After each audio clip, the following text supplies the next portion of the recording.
Sometimes when we have responsibility placed on our shoulders, it can feel heavier than it actually is. Now, this is especially so when we're dealing with the responsibility that's been on our shoulders before.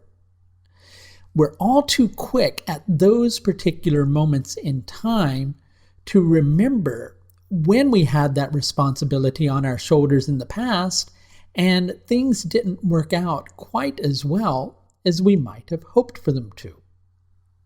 And so then suddenly, when that same responsibility is placed on our shoulders, all that we can think of is how heavy that responsibility was previously.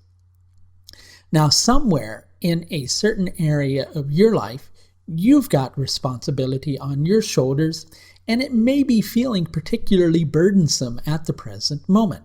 Now, what area of your life might this be in, and what should you do about it?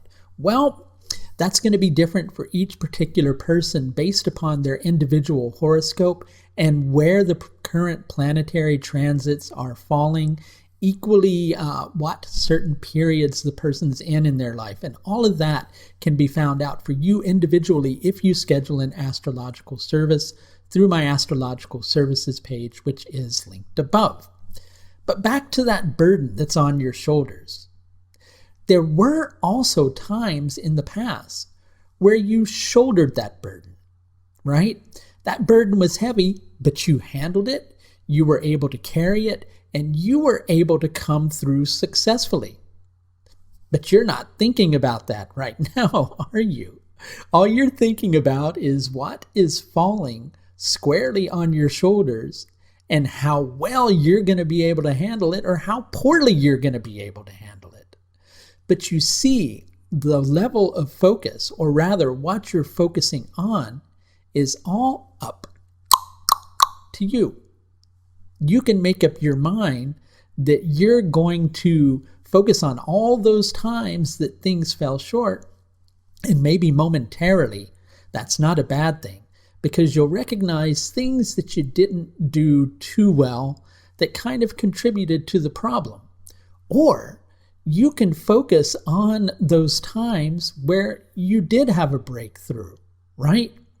And you can choose to have a little more confidence in yourself and recognize that you've been through all these challenges before, and that when those challenges surface, you don't have to go into the fear, maybe even the panic or the anxiety that does nothing to contribute to the solution, but instead only does tons of things to create more problems, right?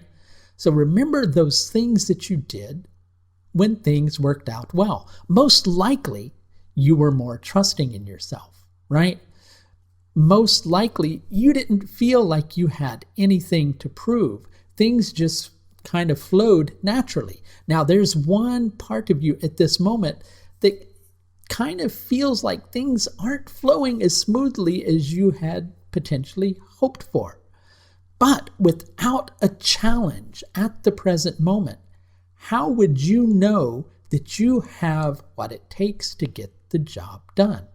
Without a confrontation to your confidence, how would you be able to decide that you were going to align with the aspect of yourself that believed in yourself rather than aligning with the aspect of yourself that lacks in self-assuredness?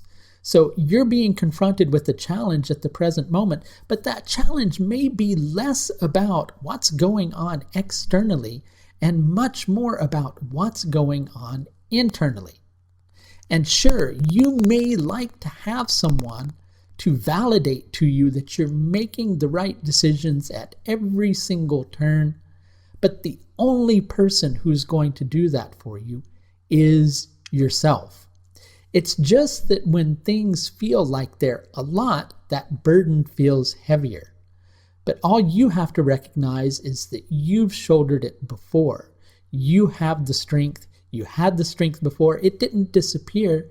It's still there. You just have to choose to focus on that rather than focusing on your weakness.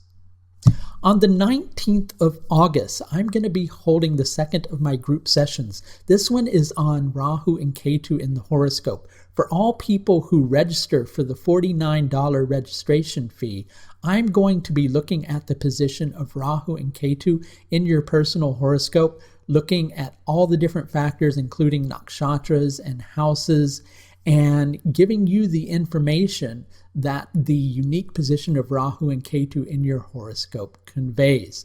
Again, if you're interested in registering for this, it's on the 19th of August from 7 to potentially 10 p.m. London time, dependent upon how many registrants. Spaces are still available, and you can register at the link above. That's going to do it for this look at the moon's transit through Dhanishtha Nakshatra, leading up to the full moon on the 15th. This moon transit is on the 14th of August, 2019.